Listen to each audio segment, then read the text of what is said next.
Mon père, pourquoi tu es parti, mon père? Ah, mon père, Charles, comment je te plairai, je ne sais pas. Comment je me fais, mon père? Mon père, sois laissé, mon père.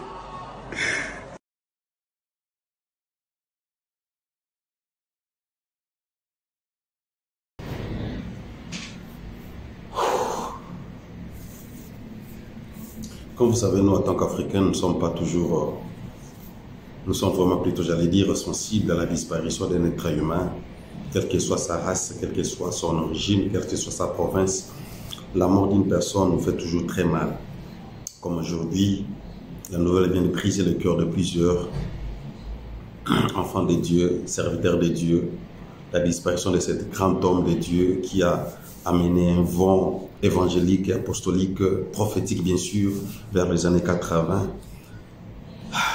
C'est avec beaucoup de douleur que nous confirmons et annonçons aussi la disparition de ce grand homme de Dieu, les patriarches, le pasteur Charles Lessi, qui vient de nous quitter en Europe.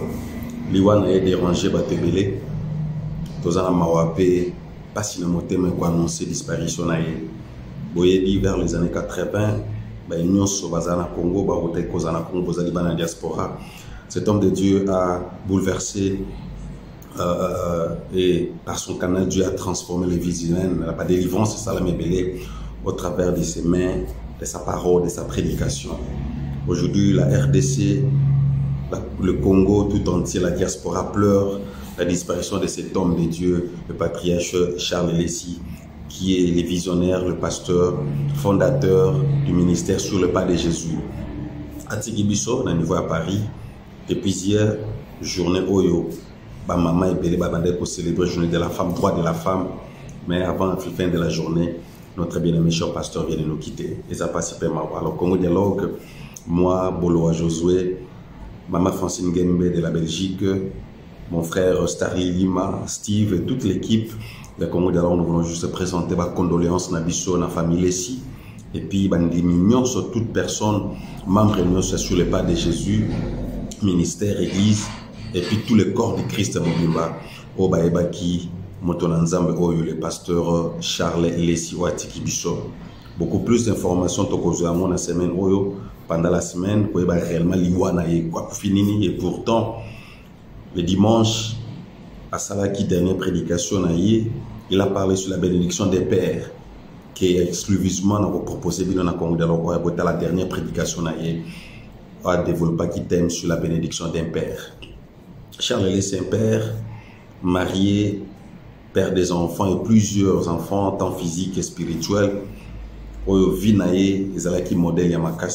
je vous signale aussi, comme vous savez, que le pasteur Charles Lessi, qui vient nous quitter, c'est le grand frère de notre frère, le prophète Denis Lessi, Oya Zokamba, église Tobengi, Arche de Noé. Les allez passer par Mawa. Je vais vous balancer quelques images aussi, et pourquoi pas sa dernière prédication, au ATE qui n'est pas à Paris, thème Ezalaki, la bénédiction des pères. Vraiment, condoléances dans la famille Nyon sur Lessi, Pebandi Nyon sur Oyo, papa Charles Lessi en Kadraki, na Congo, na Poto, en Afrique du Sud. Nous sommes de cœur avec vous. Un général, un baobab de l'évangile qui vient de tomber.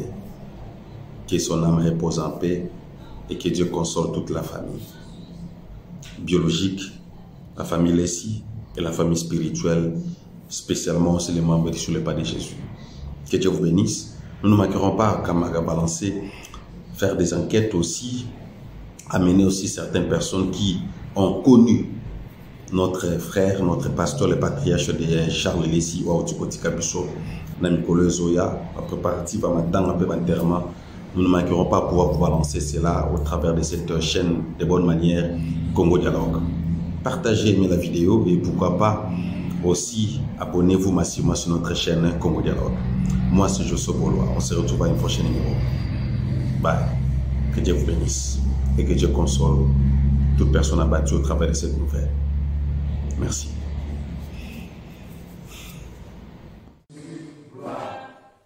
Dans son palais, tout s'écrit. Dans son palais, tout s'écrit. Mais bien aimé dans le Seigneur, je vous bénis au nom du Seigneur Jésus-Christ.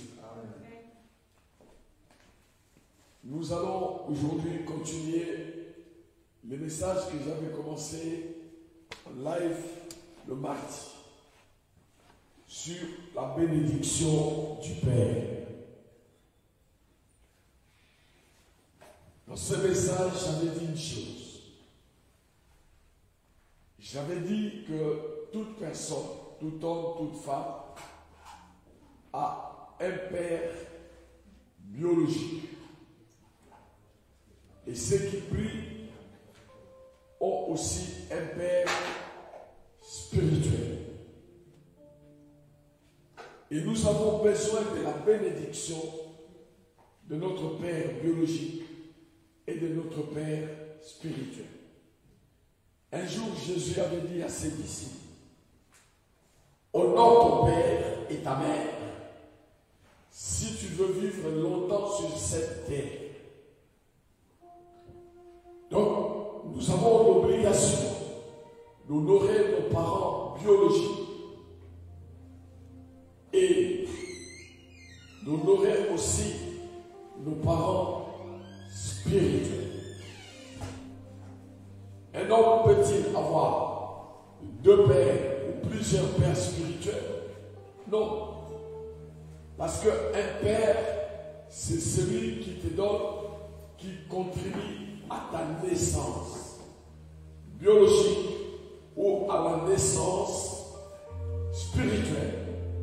Il n'y a qu'un père qui peut t'amener à la naissance spirituelle. Tu peux par contre avoir des encadreurs spirituels. Selon que tu évolues dans une église ou dans une autre, dans le milieu où Dieu peut t'amener. Mais tu ne peux avoir qu'un seul Père spirituel. Et je parlais dans mon message d'Isaac qui un jour, sentant la mort venir, avait décidé de bénir son fils aîné. Parce qu'en Israël, le fils aîné est le premier. Et le père doit bénir son fils aîné. Il était assis à côté de sa femme. Et là, il a parlé à son fils Ésaü pour que Ésaü lui apporte sa bête, qu'il aille dans la forêt tuer un gibier et qu'il fasse un très bon repas pour son père. Et lorsque l'âme de son père serait dans la joie, il allait le bénir. Il allait prononcer des paroles de bénédiction. Alors, je dis ces jours-là, je dis, lorsque Isaac a parlé à Ésaü, Ésaü a écouté et il est parti chasser un gibier. Mais sa mère, Rebecca, qui a écouté cet entretien, qui a suivi cet entretien, est allée chercher son fils Jacob. Et il a dit à Jacob, voici ce que ton père a dit à ton frère aîné. Mais moi, je te dis, toi, va dans notre champ, va là où nous avons nos bêtes, nos brebis, amène-moi 2 bêtes. Je vais les préparer et tu vas venir chez ton père pour que ton père puisse te bénir. Jacob, comme tout homme qui raisonne, a dit à sa mère, non, mon père connaît mon frère. Mon frère est venu. Et mon père peut toucher mon frère, mon corps. Et s'il constate que ce n'est pas moi, ce n'est pas mon frère, c'est moi. Au lieu de bénédiction, j'aurai la malédiction. Mais sa mère lui a dit, fais ce que je te dis. Bien-aimé dans le Seigneur, pourquoi Rebecca a dit cela? Parce qu'elle avait la révélation. Écoutez-moi, un chrétien qui n'a pas de révélation peut tourner dans le désert pendant 40 ans. Mais celui qui est conduit par le Saint-Esprit et qui a la révélation réussit toujours. Cette dame-là, Rebecca, avait la révélation. Lorsqu'elle était enceinte d'Ésaü et Jacob, elle avait consulté l'Éternel. Et l'Éternel lui avait dit qu'il y avait dans son ventre 2 nations qui se bousculaient et que le cadet allait dominer l'aîné. Alors, maintenant que ce moment de bénédiction est arrivé, le papa n'avait pas la révélation. C'est la femme qui avait la révélation. Et c'est pourquoi elle s'est engagée à dire à son fils, va, si la malédiction, ça retombera sur moi et non sur toi. Elle a pris la peau de bête quand son fils est venu. Elle a revêtu son fils la peau de bête. Et il a demandé à son fils de se revêtir les habits de son frère. Pourquoi? Parce que elle savait que le papa allait vérifier sur le bras de son fils si c'est réellement Ésaü ou Jacob. Et comme l'habit de toute personne comporte son odeur, elle a recommandé à Ésaü, à Jacob, de mettre les habits d'Ésaü. Parce que les habits d'Ésaü avaient l'odeur de Ésaü. Qu'est-ce que je veux dire aujourd'hui? Que lorsque Dieu veut nous bénir, il peut parfois nous bénir sans contrôler, sans vérifier. Mais ici, il a dit dans Genèse 27,